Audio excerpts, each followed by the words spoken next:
Hey guys, welcome back to my channel German with Siddhant. My name is Siddhant Miglani, your German language trainer.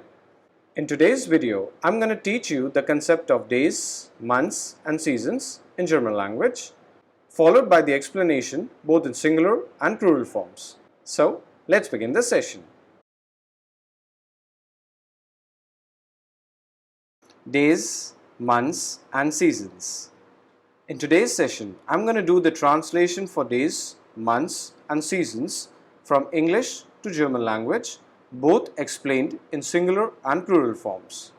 First, we have the translation for the word day. The word is der Tag. The word is in singular form. Plural, days. The word is die Tage. As we can see, in plural form, die Tage, we have extra E at the last position. Die Tage means days. The word der is considered as the article in German language. There is a rule that we need to follow in German. We always have to write the article first, then the noun after it. So, der Tag means day, and in plural we have die Tage. And why is that? Because plural forms always have the article die. So, die Tage means days. Weekday, der Wochentag, singular form. Weekdays, the Wochentage, plural form. What's the change here? Again we have extra E at the last position. The Wochentage, weekdays. Monday, Montag, Tuesday, Dienstag, Wednesday, Mittwoch, Thursday, Donnerstag, Friday, Freitag, Saturday, Samstag. In this word, S alphabet is pronounced as Z. So we call it Samstag, means Saturday. Sunday, Sonntag. Again, S is pronounced as Z. So we call it Sonntag, Sunday. Weekend, we have the word das Wochenende, singular form. Weekends, the Wochenenden, plural form. In this word, we have extra N at the last position. The Wochenenden means weekends. Now we have the topic months. The word is der Monat, singular form, month, and then plural, months. We have the word die Monate, plural form. Again, we have extra E at the last, die Monate, months. January, Januar, February, Februar, March, März. In this word we have A with umlaut. Umlaut means we need to put two dots above the letter A. So this specific letter has a pronunciation of A, very similar to English. So we call it März.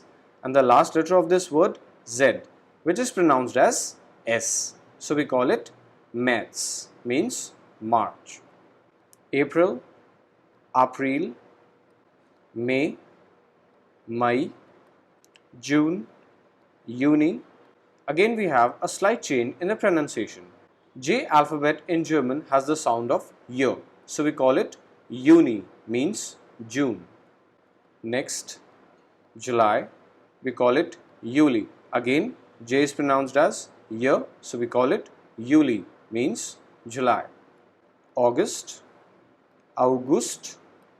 As we can see, the spelling for both the words are completely same. However, we have a slight change in the pronunciation. In English, we say August, but in German, we say August.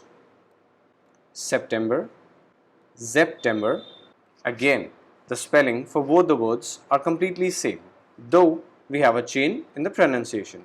S alphabet is pronounced as Z, so we call it September, September. October, October. November, November. Again, no change in the spelling, both the words are completely same, though we have a change in the pronunciation. We call it November, but in English we call it November. December, we call it December. Again, Z alphabet is pronounced as S. So, December, December. Now, our last category is seasons. The word is die Jahreszeit.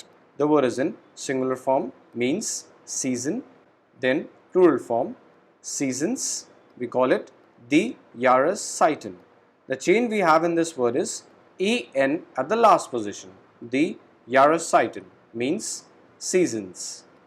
Summer, we call it Sommer. Again, S alphabet is pronounced as Z. So, Sommer means summer. Spring, the word is Frühling. In this word, we have U with umlaut. As you guys remember, I told you umlaut means we need to put two dots above the letter U. So, we call it U. Again, very similar to English. So, we call it Frühling, means spring. Next, autumn. The word is Herbst. And last but not the least, winter. For this specific category, the spelling for both the words as well as the pronunciation are completely same. In English, we call it winter. In German also, we say it winter. That's all for today's session.